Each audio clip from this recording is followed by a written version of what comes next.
नई नई शादी हुई थी, आज मेरी पहली रसोई थी। कुछ डर भी आड़े आ रहा था कि ये रसोई कहीं उम्र भर की रुसवाई ना बन जाए। अम्मा ने मुझे जहेज में रंग बिरंगे परांदे दिए थे।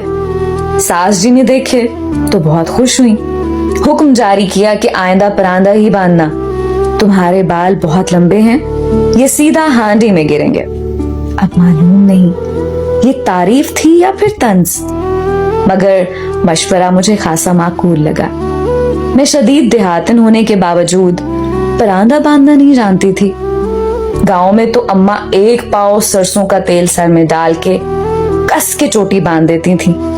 सुरमा आंखों में लगाने पे पाबंदी थी क्योंकि जिन चिमड़ सकते थे, जबकि कान के पीछे लगाने का हुक्म था ताकि नजरे बद से महफूज रहा जा सके। लो बताओ भला, तेल से चुपड़े बालों को भला कौन नजर लगाएगा? उनको देखकर तो आंखें वैसे ही मशरिक मगरिब होने लगती हैं। परांदा कभी बांधा नहीं था, मगर बांधते देखा जरूर था।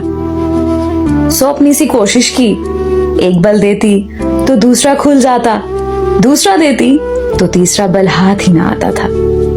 मेरे सरकार कुछ देर देखते रहे, फिर कहा, लाओ मैं बल देता हूँ। बल देते हुए मुझे पहली बार कोई ढंग का शेर सुनाया, वरना उनके सारे सुनाए शेर आधा मिसरा मीर का, आधा गालिब का और अगला मिसरा खुद का जोड़ा हुआ कुछ का कुछ होता था।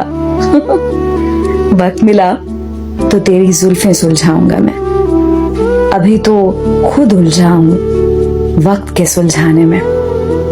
चोटी बन जाने के बाद मैंने हैरत से पहले परांदे को देखा, फिर उन्हें। सरकार छींप के बोले, कराची में ऐसे ही परांदा बांधते हैं पगली।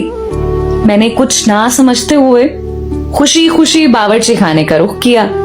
खीर पकाकर ठंडी होने के लिए रखी और वहीं पे कोरमे के लिए प्याज काटने लगी। सास जी बावर्ची खाने में दाखिल होते ही बोली, तुमने परांदा नहीं बांधा? बांधा तो था।